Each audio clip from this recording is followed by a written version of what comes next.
An Army veteran is out of a job tonight after doing what he said was instinctual. He tried to stop two shoplifters from running out of the CVS store he managed, but he was fired for doing it. Joe Morisi served in the Army for 7 years, including a tour of duty in Afghanistan. Now a company that operates a lot of those signs will be keeping an eye on the type of people passing underneath them.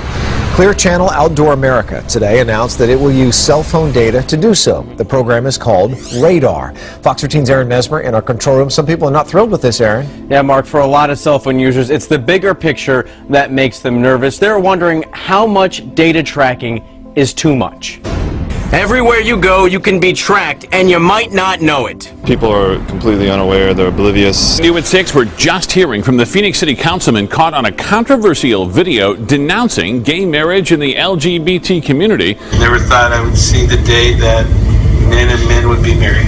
Moments later, this world is changing. Este mundo está cambiando, and it's time for us. Y es tiempo que nosotros take the leadership, que tomemos ese liderazgo and change it back to the way it should be. This video posted on YouTube, recorded last month, and the remarks come as a surprise to many. A disturbing video out of Russia has gone viral. It reportedly shows a nanny walking around Moscow, clutching a child's severed head. Russian prosecutors say that a nanny accused of beheading a child in Moscow was not acting alone. The Moscow nanny suspected of beheading a child in her care says, quote, Allah ordered her to commit the crime. Well, she was not a Russian lady. It's hard to say. Maybe she had something wrong in her head. She went on to call herself, quote, Allah's messenger. A woman who says she's a neighbor of the victim's family believes it's the unpredictable nature of the attack which is most unsettling. The producer who murdered his wife and daughter before taking his own life. But the murder-suicide a year ago was far from cut and dry. Tonight, new and disturbing details we've never heard before. The reality is the truth of what happened to David Crowley and his family is stranger and sadder than anyone imagined. To look at the three of them through the Instagram filter of life, it's hard to imagine how it all went so wrong. David Crowley, a talented, promising young filmmaker, his smart and beautiful wife, Kamel, a dietitian, and their adorable 5-year-old daughter, Rania. Tragic loss of an entire family. It looks like David snapped and took the lives of his wife and daughter, and then ultimately himself. And from the start, it was a case wrapped in suspicion and mystery. Here's the red flags. With paranoid theories all over the internet. Guys out here going after the truth get knocked off. That the Crowleys were murdered as some kind of government conspiracy. All because of a personal film project David Crowley had worked on obsessively for years, called Gray State. This is a concept trailer for Gray State, which imagines the U.S. government taking away all our liberties. Kamel had told her family she was the sole breadwinner, that she was not physically or emotionally abused, but the financial struggles made her question the marriage. He just lost his way. A sliding back door was found slightly ajar, apparently for the family dog. But there were no footprints in the snow, no sign of forced entry. Inside, detectives would find a scene of domestic horror and normalcy. Teasing little love notes the couple left for each other around the murder-suicide took place the day after Christmas. David shooting Kamel twice in the head, Rania once, before shooting himself. Between their bodies, a Quran with pages torn out, opened to a traditional forgiveness prayer. And there on the wall, above the bodies, scrawled in blood, the words, Allah Akbar. Who wrote Allah Akbar on the wall? He did. In her blood? Yes. In the home office, on a notepad, more bloody fingerprints, and the words, submit to Allah now.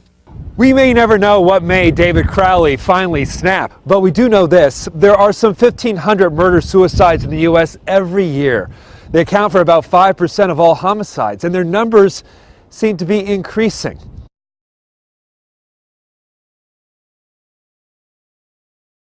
But we have no idea what pushed him over the edge. Right, we don't know what the trigger was. To hundreds of pages of police reports, no one ever saw David physically abuse his family. But that's also true with about half of all domestic homicides. There's no prior abuse. A Sunday of worship shattered by gunfire. An Ohio church congregation hears the moment their pastor's life was taken. An Ohio pastor was shot and killed inside his church during a service yesterday morning, and the suspect is his own brother. A fugitive wanted for shooting a pastor in Idaho was arrested yesterday. Well, this drawing is yet another twist in the case of an ex-Camp Pendleton Marine accused of shooting a pastor in Idaho 6 times. Police arrested Kyle Odom at the White House. And joining us with his bizarre 21-page Martian manifesto, Hannah. And guys, in it, he said the aliens are hypersexual, so they controlled his mind and stimulated him to the point of exhaustion. Odom's father, Terry, tells KXLY that he had dinner with his son the night before the shooting, and there was no indication that Odom was planning any type of attack. Odom's dad says the Sunday shooting took them totally by surprise and that Odom is not a violent person. The Secret Service tracked Odom to the White House, where they say he tossed flash drives over the fence. According to his manifesto, Odom believes Martians rule the world. He says dozens of them are U.S. lawmakers who crave control. The manifesto goes into disturbing detail about how the aliens got into his head. He also believes they live deep underground and in the moon. Trust God, we trust Jesus that He's going to work something miraculous through this.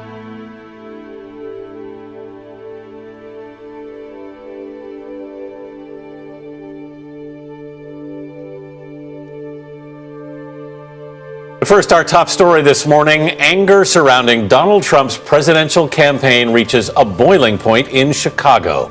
Last night, the Republican frontrunner canceled a campaign rally over security concerns when thousands of protesters gathered outside an arena at the University of Illinois and then flooded the venue where he was scheduled to speak. Trump's campaign events have turned increasingly hostile.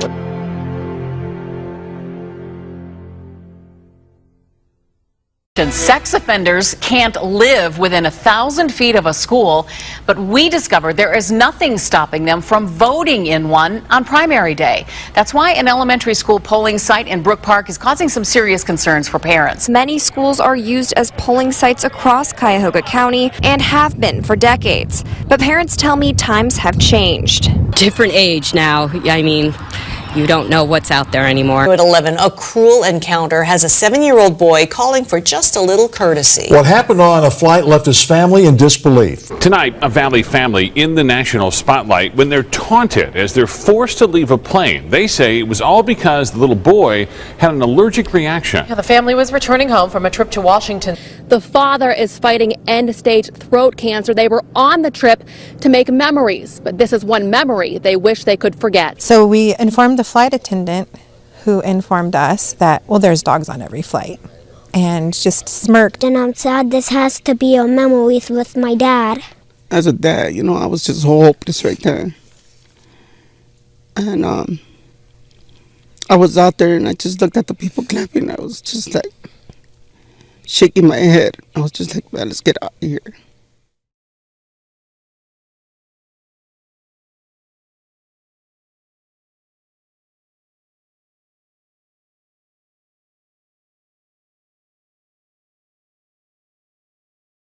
An exciting and rare moment in time. A total solar eclipse is seen across the Pacific tonight. We didn't get to see it here, but amazing pictures are pouring in from a rare celestial event on the other side of the world. People in Southeast Asia experience a total solar eclipse.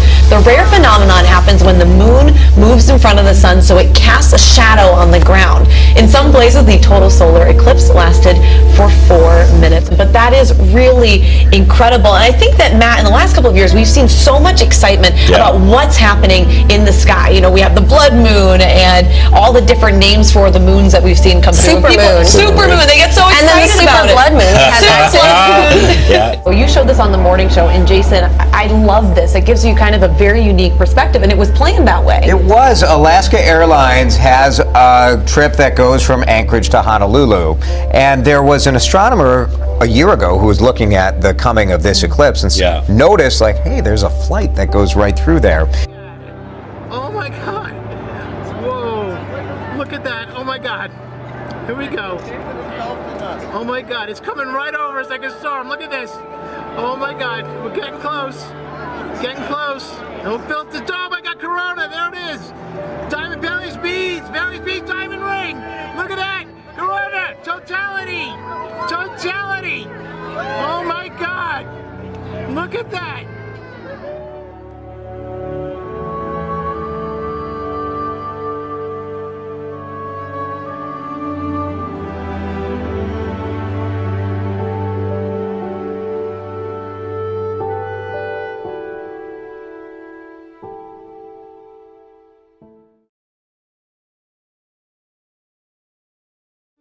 Now, dozens of people phoned the police from various parts of Scotland last night after a bright light from a suspected meteor shower lit up the early evening sky. Scotland says the force began receiving calls just before 7 yesterday evening from people saying they'd heard a loud bang or seen a fireball in the sky. Out of nowhere, a dazzling ball of fire drops out of the sky, a suspected meteor burning up in the atmosphere above northern Scotland.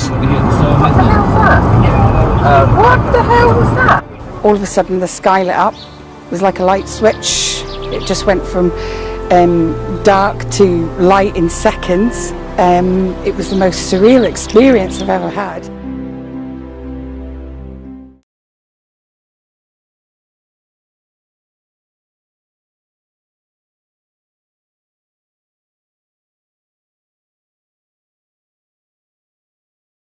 Oh, the things that go boom at night. A mystery boom tonight on Long Island. Some folks in Suffolk County frightened and calling 911.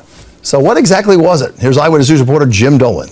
Around dinner time last night, many South Shore residents reported something shaking their homes. It's a story you saw first on 12.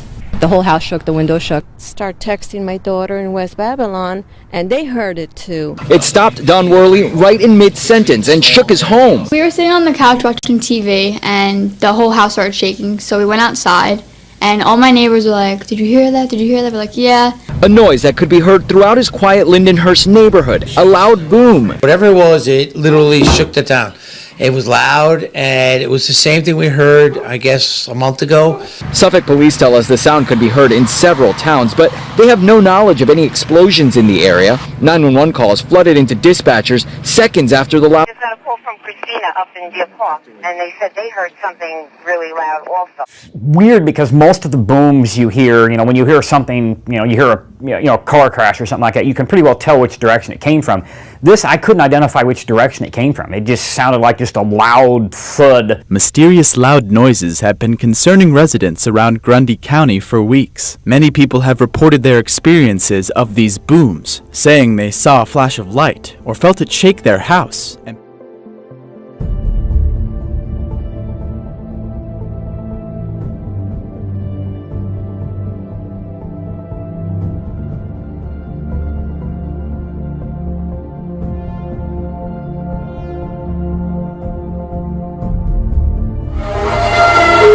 What is going on out there?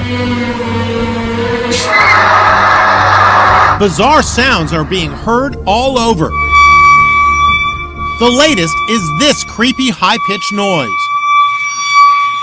The mystery has everyone in the picturesque town of Forest Grove, Oregon, baffled. There is a horrible, horrible sound coming from the outside of my property.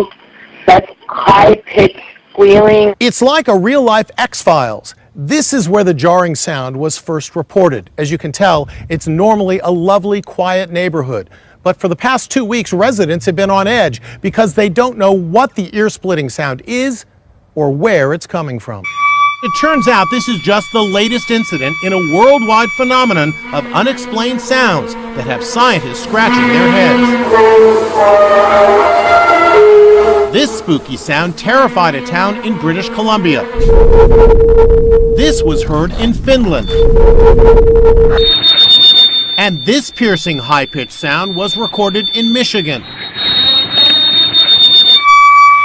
As for the strange sound in Oregon, I asked acoustic engineer Tobin Cooley to analyze it. Probably electrical, mechanical, gas, air. But even he can't explain it. I don't think anyone knows what it is yet, but that's probably what makes it more frightening. Hi everyone, thanks for joining us. I'm Karen Scullin. And I'm Tim Blotz. A rare blood infection is likely to blame in 18 Wisconsin deaths. The mysterious outbreak even has the CDC now investigating. The spread in Sheboygan County now makes a dozen Wisconsin counties with reported cases, covering most of our area. To have an outbreak of this magnitude is very unusual. Disease detectives on the ground are still puzzled where this could be coming from.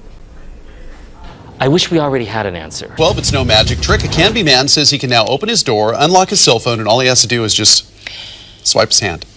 It's because he has a microchip implanted in his hand. Well, that would do it. He says it's changed his life, and now he's showing. This is a pretty interesting one, you guys. James Newman says he's embracing technology in a big way. 2 years ago, after reading some tech articles, he was inspired and he had a chip implanted right in his hand. He says radio frequency identification is the way of the future. And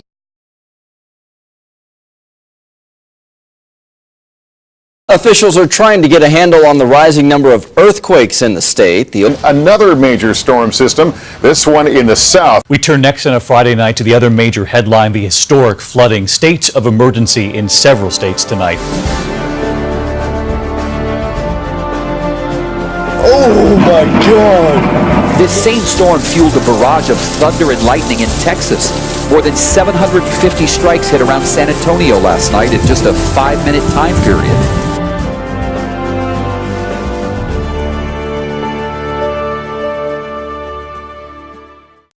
Bible is just one of several items that survived a house fire in East Tennessee. It happened in Hawkins County on Sunday.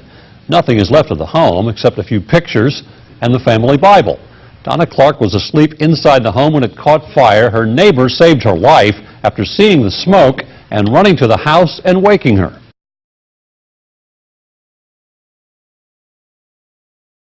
And this is one of several Bibles in the home that remain untouched. It burnt nearly everything around it real bad, but this Bible wasn't touched. It has no smoke spots or no burnt spots anywhere. It looks like it just come out of the store. Their faith, just like the Bible found in the rubble, also remains untouched.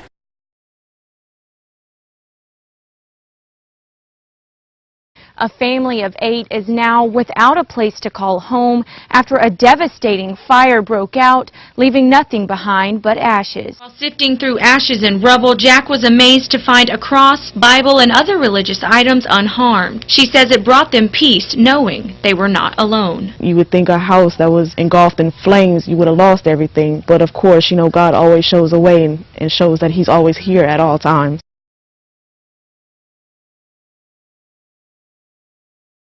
Well, a North Texas couple just starting their lives together lost their home and almost everything inside a fire. This is what they saw when they returned home to the 2700 block of Royal Lane in Irving. You can see the devastation there. Tonight we're learning about the miracle that they did find in the debris. The newlyweds were just starting their lives together. Not even 2 weeks. When a fire consumed their home. And the flames were on top of the ceiling going towards the cabinets. They lost almost everything inside. Everything except our Bible and marriage license. Yes, a Bible and a marriage license. Here's our Bible. And not a page was burned in the Bible. I keep my prayers in here. This is what means the world to us right here. Having our marriage license and our Bible. 2 items saved inside a home where everything else is destroyed. The marriage license was on this table, the Bible on the ottoman. And we wonder every day what it means to have these 2 items. A test of faith that is for certain. It's something that I'll always cherish, and it would always remind me the 2 most important things to me in my life. You know, a lot of things go viral on social media. You kind of scratch your head and don't get. This one was incredibly powerful. It comes from Baltimore. Look at this. It's a young teen praying over the body of a homeless man. It's gone viral now. This was taken by Eric Gaines, a police officer for the University of Maryland in Baltimore. He saw this and he says a lot of people come and shake down the homeless guy, seeing what's in his pockets, he thought this kid was doing the same thing. Then he realized he was actually praying for the man.